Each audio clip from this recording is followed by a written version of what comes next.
Se reduce el riesgo relativo de sufrir cáncer de mama si las pacientes consiguen realizar una cierta actividad física. Es más, cuanto más intensa es dicha actividad, menor es el riesgo de volver a sufrir una recidiva de su cáncer de mama. El cáncer, la enfermedad, el tratamiento, el sufrimiento individual del paciente produce una serie de cambios que convierte en un paciente oncológico en un paciente que es cliente seguro para un fisioterapeuta. En esta parte de la ponencia voy a intentar trasladar brevemente cuáles son los problemas fundamentales que sufre el paciente con cáncer y que está demandando por parte nuestra algún tipo de cuidado. Una de las cosas que ocurre es que nuestro sistema nervioso altera su estado psíquico y perceptivo. Aparece depresión, aparece trastornos de ansiedad, aparece fatiga, y todo eso como consecuencia de la intoxicación de neuromoduladores provocadas fundamentalmente por la quimioterapia y las aferencias relacionadas con el sufrimiento del paciente. Evidentemente, un porcentaje alto de pacientes sufren trastornos en la suplementación de oxígeno, es decir, sus tejidos sufren disminución de la presión de oxígeno a consecuencia de la toxicidad renal de algunos de los agentes quimioterapéuticos. De hecho, la estimulación con eritropoyetina es una de las cosas que se están estudiando hoy en día, junto con la práctica de un ejercicio terapéutico de resistencia aeróbica que mejora la generación de esta eritropoyetina. La radioterapia produce una alteración del índice de ventilación-perfusión y una pérdida de la capacidad pulmonar. La toxicidad pulmonar convierte al proceso oncológico en un paciente neumológico, un paciente que sufre los mismos problemas que puede sufrir, por ejemplo, un paciente con enfermedad crónica obstructiva o telangiectasias, por ejemplo. Trastuzumab, un fármaco que consigue salvar hoy en día en el mundo a miles de mujeres que sufren cáncer de mama. El precio que tienen que pagar estas mujeres para seguir viviendo es que muchas de ellas sufren una insuficiencia de su ventrículo izquierdo, ya que este fármaco elimina las células cancerígenas, pero genera daño muscular en la fibra cardíaca. Es decir, convierte a estas pacientes en pacientes coronarias, en pacientes con posibilidad de desarrollar una insuficiencia cardíaca. Finalmente, algo a lo que sí estamos acostumbrados: trombosis linfática superficial.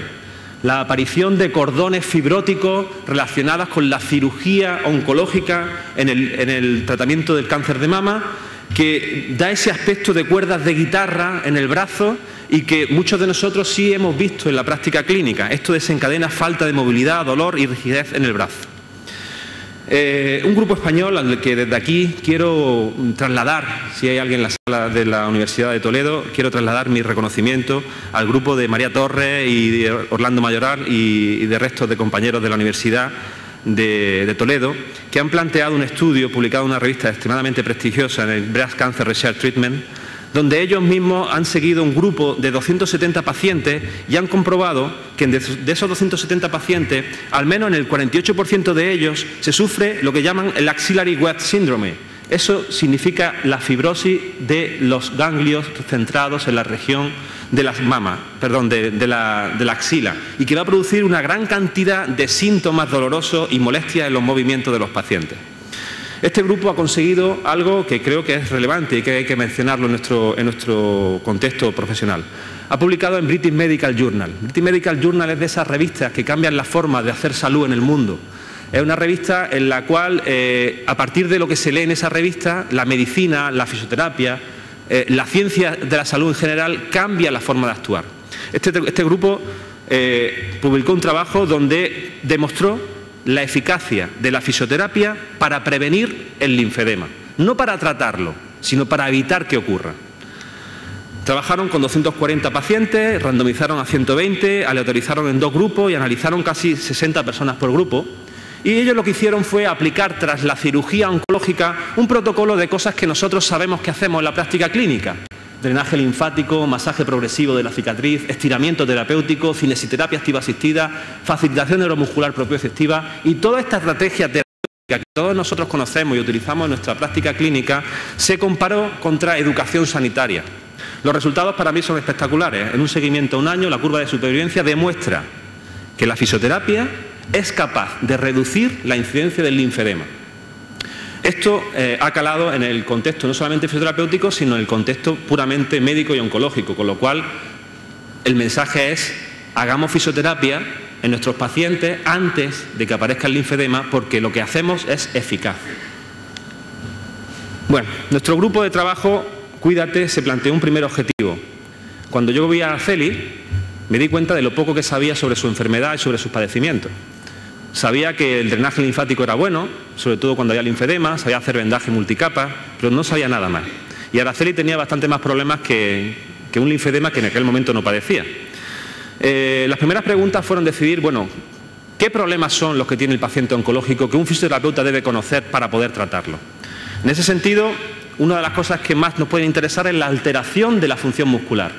Los pacientes que sufren quimioterapia son inducidos a un exceso de catabolismo muscular por su sedentarismo y por el quimioterapeuta. Su fibra muscular se convierte en una fibra muscular con una gran deprivación de fibra muscular. Esto se asocia a una respuesta inflamatoria derivada de los factores tumorales y al uso de inmunosupresores, corticoides, ciclofosfamida, que van a reducir la fibra y van a incrementar la grasa corporal, el principal alimento del cáncer de mama. Nuestro grupo de investigación, y también tengo que decirlo, consiguió ser portada de la revista americana de rehabilitación y física médica en los Estados Unidos, con un trabajo donde describimos algo que es muy lógico: el patrón alterado de activación muscular a nivel cervical y del hombro tras sufrir cirugía mamaria. Evidentemente, cuando el oncólogo realiza una cirugía mamaria, cuando hace sobre todo una mastectomía, tiene que hacer transposiciones tendinosas, tiene que cambiar la anatomía de ese hombro y de ese cuello. Nosotros lo que hicimos fue, en pacientes tratadas con mastectomía y cuadrantectomía, explorar el control motor del brazo operado respecto a mujeres que no habían sido intervenidas. Hicimos un proceso de normalización electromiográfico en el cual, con 3 contracciones de cada uno de los músculos testados, esternocleidomastoideo, trapecio y escaleno, le pedíamos a la paciente que hiciera un punteado sobre una hoja durante 3 minutos para producir, sin apoyar el codo evidentemente, una fatiga muscular inducida en el brazo de la paciente. Los resultados fueron sorprendentes.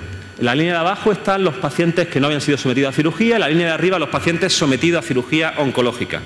Nosotros esperábamos encontrar que evidentemente los músculos de la cintura escapular estuvieran alterados respecto a los pacientes sanos. Pero nuestra sorpresa fue que precisamente los músculos cervicales, específicamente la musculatura del trapecio, fueron los músculos más alterados respecto a la cirugía oncológica. Es decir, no tanto el problema estaba siendo en el brazo, sino que el problema estaba afectando más al cuello que al brazo. A partir de este estudio surgió la siguiente pregunta. Bueno, si las pacientes están utilizando mucho sus músculos cervicales y sus músculos del hombro para hacer sus labores de la vida diaria, evidentemente son candidatas a, si sobreactivan sus músculos, sufrir dolor muscular. A partir de ahí surgió la idea de realizar un estudio o varios estudios para comprobar cuál era el patrón de dolor miofacial específico que afectaba a mujeres con cáncer de mama tras ser tratadas con cirugía oncológica. En este estudio que realizamos comprobamos por primera vez y describimos un patrón específico de dolor para la mujer tras su cirugía mamaria. Un dolor que no solamente afecta a la región del pectoral mayor y a la región posterior del brazo, sino que tenía una presencia importante en todo lo que es la región suboccipital y la región lateral del cuello. La siguiente pregunta fue, bueno, la cirugía hoy en día, gracias a Dios, cada vez es menos traumática. Cada vez conseguimos que las mujeres tengan menos mastectomía y cada vez tengan mayor cuadrantectomía. Por lo tanto, parece que sería lógico pensar que hay una diferencia entre la mujer que sufre la mastectomía y la cuadrantectomía a la hora de sufrir alteraciones musculoesqueléticas. Planteamos un estudio donde lo que hicimos fue comparar precisamente esos dos grupos de pacientes. Aquí los resultados nos volvieron a sorprender. Los pacientes mastectomizadas o cuadrantectomizadas prácticamente sufrían procesos dolorosos casi equivalentes. Por lo tanto, y esto me recuerda a la ponencia anterior, lo que pensábamos que era el principal desencadenante, que era la propia cirugía, estaba siendo afectada por otros muchísimos factores, como era la quimioterapia, como eran procesos cognitivos, como era todo lo que envuelve el dolor, que hacía que incluso pacientes con procesos quirúrgicos tan diferentes sufrieran un mismo tipo de dolor. Para confirmar estos resultados, lo que hicimos fue hacer un grupo de seguimiento donde primero valorábamos el estado de los pacientes, luego los pacientes eran intervenidos y posteriormente lo que hacíamos es valorar el momento en el cual aparecían los síntomas dolorosos. Aquí volvimos a sorprendernos. Tanto en el caso de las mastectomizadas como las que sufrían cuadrantectomía, había una relación directa entre el dolor cervical y la sensibilidad dolorosa a la presión. Y esa relación era prácticamente similar en los dos grupos. El patrón de dolor seguía siendo parecido al presentado en la diapositiva anterior. Dolor en los brazos, dolor que a veces sobrepasaba el nivel del codo, dolor que afectaba evidentemente a toda la región de la mama, pero dolor que sorprendentemente tenía mucha relación con el estudio anterior sobre control motor y que afectaba fundamentalmente a la región suboccipital. Bien, uno de los síntomas más frecuentes en los pacientes con cáncer es la fatiga. Prácticamente 7 a cada 9 pacientes con cáncer sufren fatiga, se sienten cansados, son incapaces de recuperar su vida profesional, su vida personal, porque el envenenamiento, entre comillas, que sufren a través de los fármacos y todo el proceso y todo el sufrimiento humano que conlleva, les hace eliminarse de su vida social a consecuencia de ese cansancio crónico que sufren durante la enfermedad. Como decía al principio de la ponencia, aunque esta enfermedad está creciendo en incidencia, cada vez tenemos más incidencia, la realidad es que a los 5 años casi el 83% de las mujeres que sufren cáncer de mama sobreviven al cáncer. Y se estima que en el año 2015 habrá aproximadamente 40 millones de personas en el mundo que habrán padecido un cáncer y serán enfermos crónicos. No enfermos crónicos por su cáncer, sino enfermos crónicos por todas las alteraciones derivadas del proceso que sufrieron y de los fármacos que siguen consumiendo para controlar el proceso. Esa es la población diana para los fisioterapeutas. Si tenéis cerca algún enfermo con cáncer y le preguntáis por los síntomas, os vais a dar cuenta de que es un enfermo que no acude al fisioterapeuta porque no sabe que el fisioterapeuta puede ayudarle. Esa es por lo menos la percepción que yo tengo desde mi situación local en Granada, ¿no? Por tanto, fatiga inducida por cáncer afecta al 60 al 90% de las enfermas y nosotros nos centramos en nuestra investigación en este síntoma, ya que considerábamos que era el más relevante, el que queríamos actuar sobre él. Lo primero que hicimos fue intentar explicar qué factores de los que tratamos los fisioterapeutas podían tener que ver con la aparición de fatiga. La fatiga inducida por cáncer se define como una sensación multidimensional, es decir, no responde a una causa, a un origen, responde a múltiples orígenes. Entonces, una de las grandes preguntas que nos hacíamos era ¿cuáles son esos orígenes? ¿Cómo el fisioterapeuta puede intervenir sobre esos orígenes de la fatiga inducida por cáncer? En este estudio, publicado en European Journal of Cancer, estudiamos a 60 mujeres durante el primer año tras superar el cáncer de mama y el objetivo era detectar fatiga, cómo sufrían su fatiga, pero también qué relación había entre su dolor, su sobrepeso, su imagen corporal, su depresión, sus déficits de movilidad en el hombro. Hicimos un estudio correlacional viendo todas estas variables, estudiando valores algométricos de los distintos puntos que habíamos descrito previamente. Estudiamos la resistencia muscular, los niveles de dolor, la movilidad del brazo, el grado de depresión, cómo se veía en ellas su imagen corporal, el tiempo que estaban siendo diagnosticadas, la edad que tenían y la fatiga que sufrían. Es decir, todo lo que ha explicado el ponente anterior sobre cómo un problema hay que verlo de una dimensión holística, una visión biopsicosocial, fue lo que intentamos plantear. Para dar respuesta a un problema de múltiples orígenes, tenemos que conocer todo, o al menos un porcentaje alto, de los posibles orígenes de ese problema. Hicimos un estudio para intentar explicar la fatiga. Y entonces lo que hicimos fue un modelo de regresión lineal, en el cual intentamos explicar qué porcentaje de la fatiga que sufría el paciente oncológico se debían a alguna de las variables estudiadas en nuestro trabajo. En este estudio conseguimos explicar un 55% aproximadamente de la variabilidad de la fatiga que tenían los pacientes con cáncer.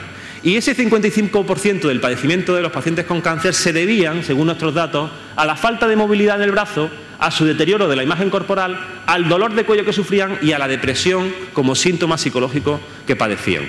Es decir, si yo consigo que mi paciente mejore su movilidad, mejore su dolor, mejore su imagen corporal y reduzca su depresión, probablemente voy a conseguir que al menos en parte se reduzca su síntoma de fatiga.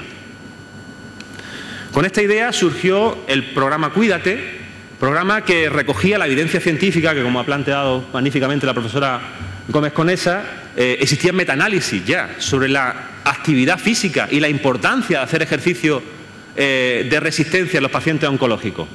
Había varios metaanálisis publicados por Speck y Cram sobre este tema. Pero claro, el problema era que vamos a ponernos en el pellejo de esas mujeres. Mujeres con cáncer, mujeres que nunca habían hecho ejercicio antes porque no les gustaba, mujeres que se encuentran muy cansadas y que le estamos diciendo que corran o que anden. ¿Eso cómo se come? Si a mí nunca me ha gustado andar ni correr, si yo tengo sobrepeso, si aparte tengo cáncer y mi oncólogo me está diciendo que, oye, que tiene una enfermedad muy grave. Pero aparte de todo eso, ¿qué puede hacer la fisioterapia y aportar esa evidencia? Bueno, nuestra línea de investigación, en este caso la de mi tesis doctoral, iba encaminada a la eficacia de la terapia manual como medio de recuperación tras el ejercicio. Es decir, cómo los fisioterapeutas, a través de nuestras manos, conseguimos recuperar a las personas, en este caso yo trabajaba con deportistas, cómo conseguimos recuperar las sensaciones negativas que el deportista o la persona tiene tras la práctica de un ejercicio. Entonces, bajo esa idea, hicimos un programa de ejercicio que se combinó a su vez con un programa de técnicas de relajación o técnicas de recuperación para intentar conseguir un objetivo, conseguir que las pacientes cada vez estuvieran más tiempo haciendo ejercicio, que quisieran venir al día siguiente a hacer ejercicio. Lo que les iba a mejorar era el ejercicio, pero la fisioterapia ayuda, mejora y es capaz de hacer que la mujer se haga adherente a la actividad física, que es la principal herramienta. Me gustaría parar un momento para deciros lo siguiente. Una de esas revistas que decía antes que cambian la forma de hacer salud en el mundo, hace unos años sacó una fotografía en su portada que era una pildorita y una mano, y la pildorita ponía exercise, ejercicio. Esa revista era New England, una de las revistas más reconocidas en el mundo. El ejercicio terapéutico es uno de los descriptivos de nuestra profesión. Sin duda aparece la definición de fisioterapia por la Asociación Mundial, por los colegios. Pero el ejercicio terapéutico es una de nuestras grandes asignaturas pendientes. Mi percepción como profesor de fisioterapia es que el alumno de fisioterapia no recibe una adecuada formación para mejorar a veces la resistencia cardiovascular, la fuerza muscular, la resistencia muscular y ser incapaz de integrar toda esa información y dar respuesta a esos pacientes. Muchos pacientes se nos están yendo por la parte de los licenciados en actividad física, de los trainers, de los preparadores físicos, porque no encuentran respuestas adecuadas por parte de profesionales de la salud como los fisioterapeutas. Yo creo que ahí es donde, en estos tiempos de crisis donde el paro nos está reventando a todos, yo abriría una puerta a que el fisioterapeuta se forme de manera específica en tratar a partir de ejercicio terapéutico a sus pacientes. La pregunta que nos hacíamos era ¿qué ocurre con el ejercicio y la fatiga? ¿Cómo actúa el ejercicio? Y en concreto un tipo de ejercicio en concreto, el ejercicio de estabilidad lumbopélvica, que fue la propuesta que realizamos, y cómo la terapia manual tras el ejercicio puede mejorar la eficacia del programa. Los resultados de este estudio fueron publicados en Evidence Bases Complementary and Alternative Medicine, una revista muy prestigiosa en el mundo de la terapia complementaria y alternativa. Y en ella lo que hicimos fue plantearnos el objetivo de estudiar los efectos de un programa de 8 semanas de actividad física combinada con técnicas de recuperación sobre la fatiga asociada al cáncer. El objetivo secundario era mejorar todos aquellos factores que habíamos visto antes que tenían que ver con fatiga. Este estudio se realizó con 121 mujeres tratadas por cáncer de mama, que fueron entrevistadas en 2 grupos. Tenían que tener una serie de criterios de inclusión. Fueron mujeres que recibíamos a través del servicio de oncología del Hospital Universitario Virgen de las Nieves entre enero del 2008 y enero del 2010. Tenían unos determinados criterios, no tenían que tener cáncer activo, tenían que llegar a un estadio 1 o 3 de enfermedad, tenían que tener interés en mejorar el estilo de vida, su condición física y sobre todo tenían que tener fatiga, tenían que tener unos niveles moderados de fatiga, tenían que estar cansadas. En este estudio empezamos con 121 pacientes, de los cuales un grupo de ellos no siguieron el programa por no cumplir los criterios de inclusión, aleatorizamos en 2 grupos, hicimos un primer seguimiento de los resultados justo al final del tratamiento y realizamos un segundo seguimiento 6 meses después para ver si los efectos que habíamos conseguido, en caso de haberlos conseguido, se mantenían o no en el tiempo. Un grupo de ellos, ya digo, recibió ejercicio y relajación o técnicas de recuperación, el otro grupo fue grupo control y hicimos un seguimiento de variables siguiendo todo lo que es el enfoque psiconeuroinmunológico, que es lo que yo realizo en investigación, es decir, pensar en el individuo como una persona, no medir solamente aspectos relacionados con la condición física, como puede ser la movilidad, la fuerza o la resistencia, sino también medir el aspecto psicológico, el aspecto biológico del paciente, y ahí están las variables que utilizamos.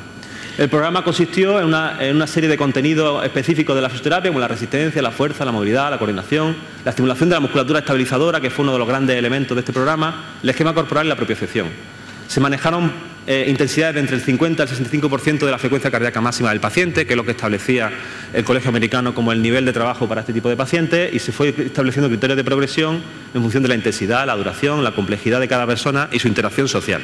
En este sentido, yo no estoy totalmente de acuerdo con el ponente anterior, porque en este grupo sí es verdad que el hecho de que la gente hiciera actividad física juntos no es que le producía un problema por el hecho de que compartían su dolor, sino que se sentían unidas por su dolor y sentían que había otras personas que sufrían como ellas, y eso, bajo mi percepción, le ayudó a seguir trabajando, ¿no? Bueno, aquí están algunos de los ejercicios que se utilizaron en la fase de movilidad y estiramiento al principio del programa.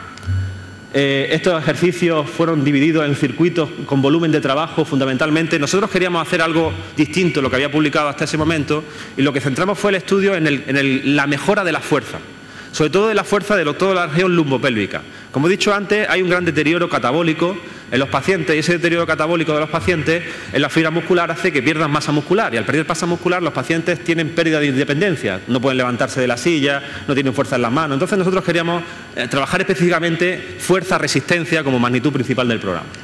Por eso utilizamos una serie de ejercicios con goma elástica, balones propioceptivos.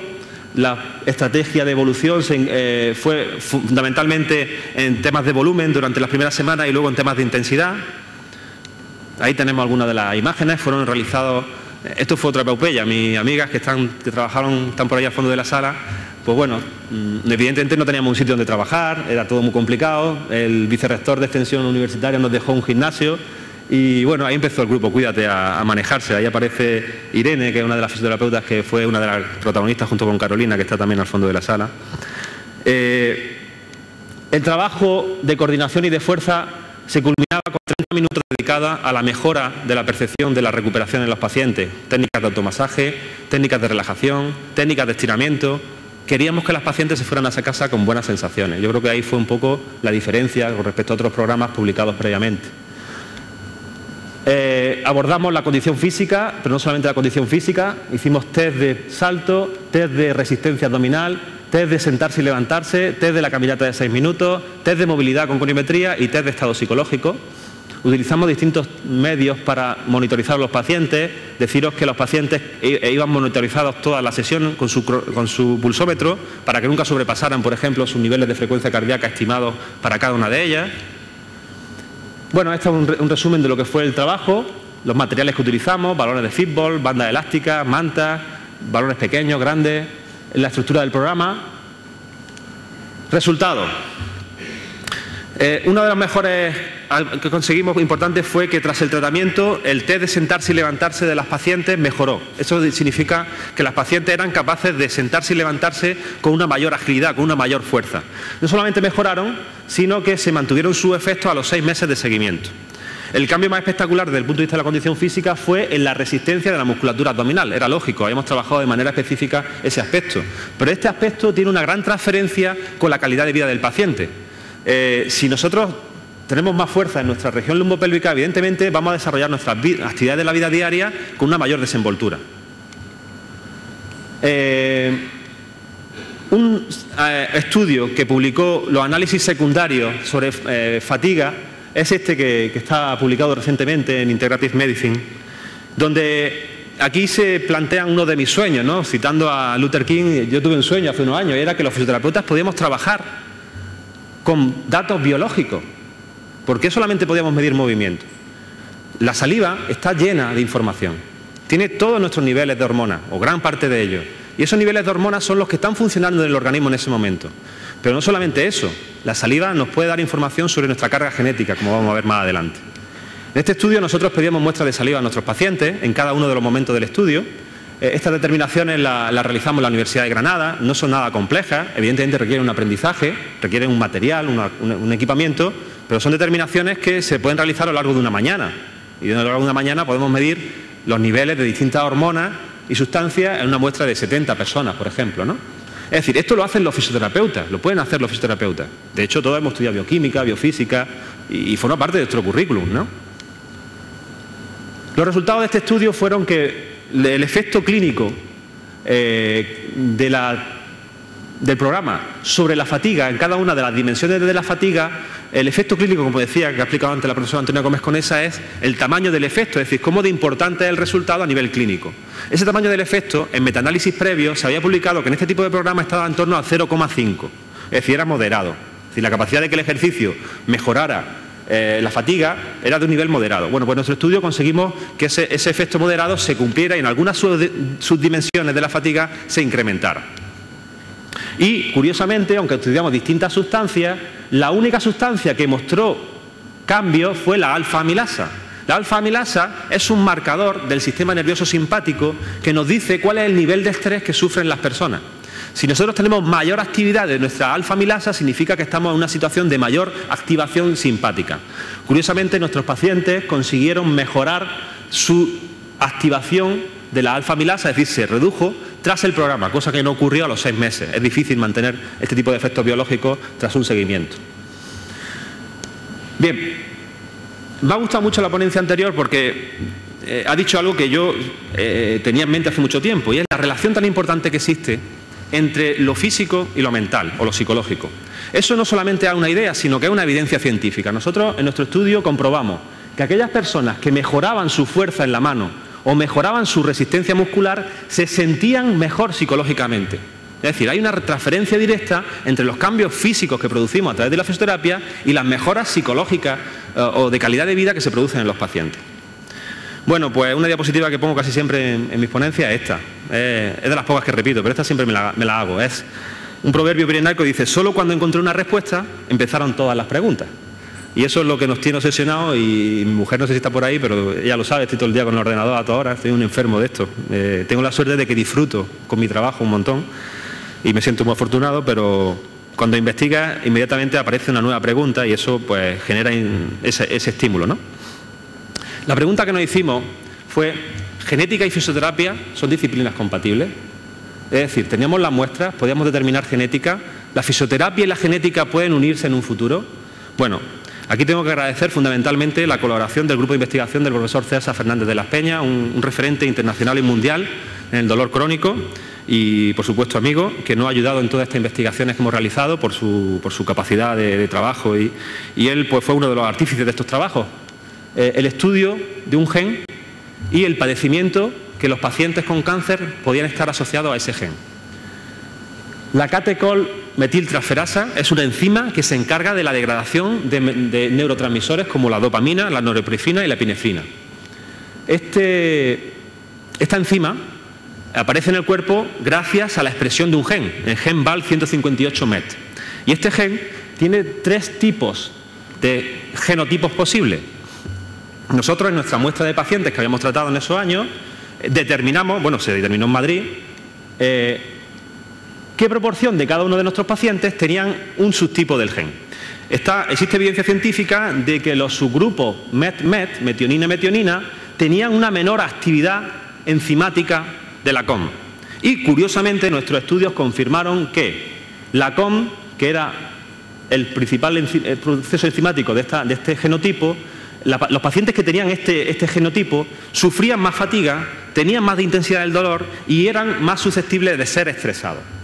Por lo tanto, yo creo que dentro de un tiempo, espero que sea así, porque realmente los estudios genéticos cada vez van a estar más accesibles, vamos a poder decir si una persona que sufre cáncer y que tiene un determinado gen va a ser más susceptible de sufrir problemas para que el fisioterapeuta los trate. Es decir, vamos a ser capaces de crear perfiles de pacientes que son más susceptibles de que el fisioterapeuta tenga que intervenir sobre ellos, porque genéticamente nacieron con una carga genética que les predisponía a sufrir estos procesos. Evidentemente, no basta con tener el gen, hay que desarrollar el cáncer y desarrollar los síntomas, ¿no? Pero pienso que es una primera puerta para este tipo de información. Otra de las preguntas que nos hicimos y que también ha salido antes en la ponencia anterior es, bueno, cuando uno tiene cáncer, yo puedo hacer fisioterapia sobre él y la fisioterapia ha mostrado efectividad. Pero yo en estos años con los pacientes me he dado cuenta de que cada uno de esas caras, cada una de esas personas sufre el cáncer o vive el cáncer de manera distinta.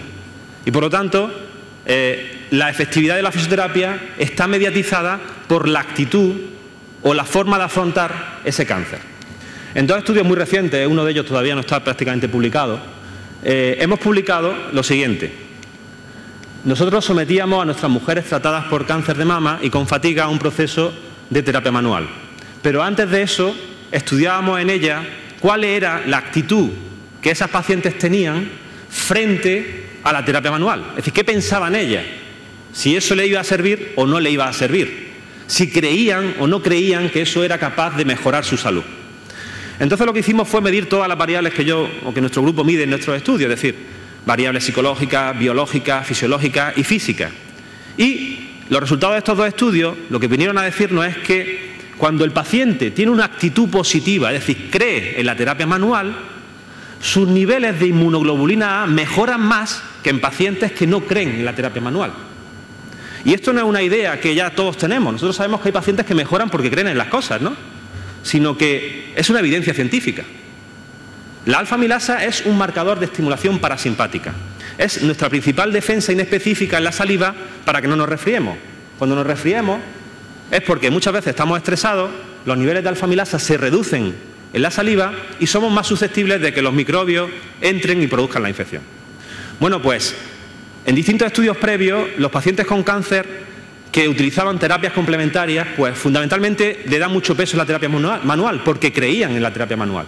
Nosotros con nuestro estudio demostramos que era capaz la terapia manual de funcionar mejor en aquellos que tenían una actitud positiva frente al cáncer y sus niveles de inmunoglobulina pues mejoraron más.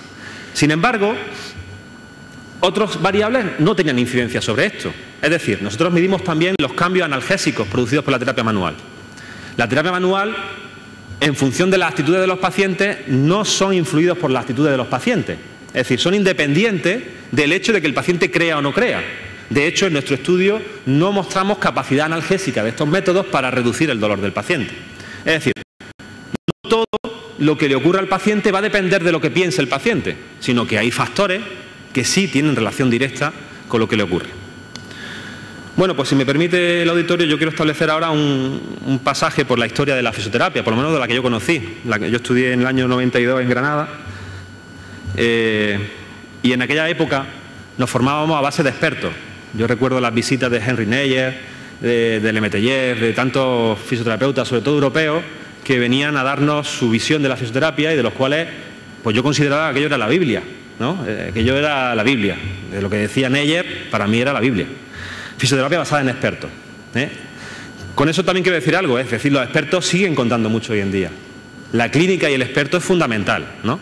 Lo que pasa es que limitar nuestro conocimiento solamente a eso, pues creo que es un poco reduccionista.